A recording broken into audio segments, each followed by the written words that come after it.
نور مولانا شاہ کریم الحسین حاضر امام کے مبارک نام پر صلوات پڑھیے۔ اللہم صلی علی محمد و آل محمد۔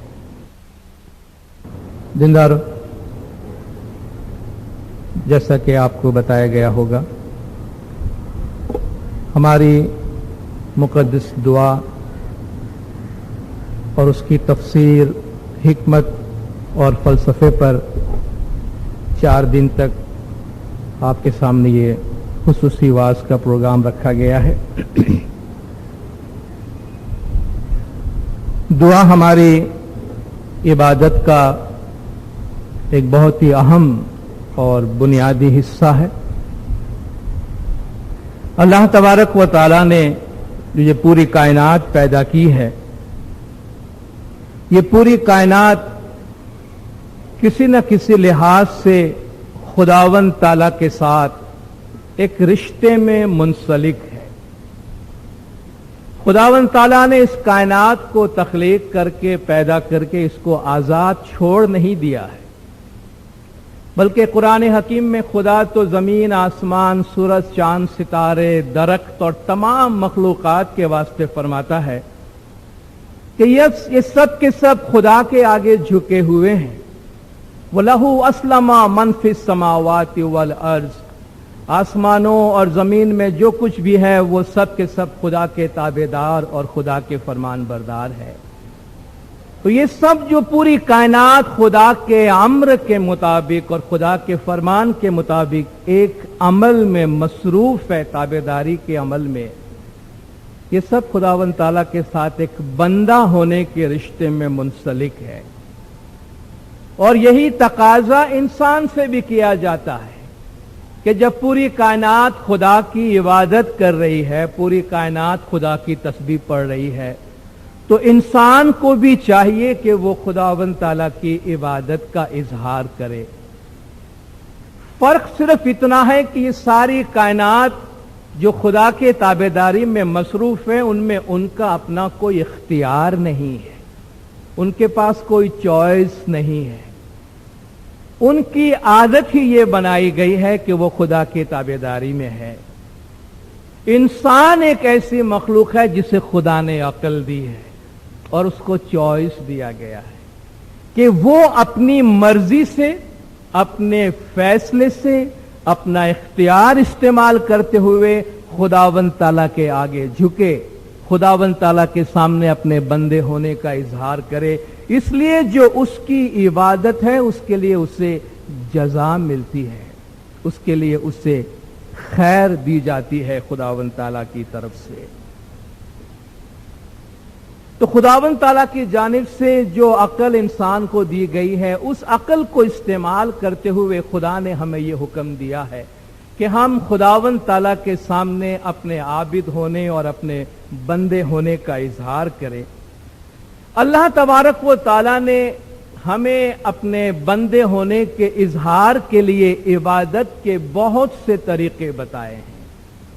کچھ خدا نے ہمارے جسم پر اعمال اور احکام رکھے ہیں، کچھ ہمارے مال پر اعمال و احکام رکھے ہیں، کچھ ہمارے دل پہ، ہماری روح پہ رکھے ہیں، کچھ ہماری عقل پہ رکھی ہے۔ گویا ذکر اور فکر ہمارے اعمال کے ذریعہ اور ہمارے سوچ کے ذریعہ کلیتاً مختلف طریقوں سے ہم ہمیشہ خداوند تعالیٰ کے سامنے سر بسجود رہے، خدا کا بندہ ہو کر رہے۔ یہ خداوند تعالیٰ کا منشا ہم سے ہے، یہ خداوند تعالیٰ ہم سے چاہتا ہے۔ تو جو مختلف قسم کی عبادات اللہ تبارک و تعالیٰ نے ہمیں دی ہے، ان میں سے ایک عبادت جسے ہم دعا کہتے ہیں، قرآن حکیم میں اس کے لیے لفظ صلاۃ کا استعمال ہوا ہے۔ خدا نے جو مختلف اعمال کی تعلیمات دی ہے، ان میں خدا نے فرمایا ہے کہ اقیموا الصلاۃ وآتوا الزکوٰۃ، صلاۃ قائم کرو اور زکوٰۃ ادا کیا کرو۔ صلاۃ کے معنی ہے رحمت، درود بھیجنا، رحمت نازل کرنا، دعائیں مانگنا وغیرہ۔ جیسے خدا خود فرماتا ہے حضور اکرم صلی اللہ علیہ وآلہ وسلم کے لیے کہ وصلی علیہم،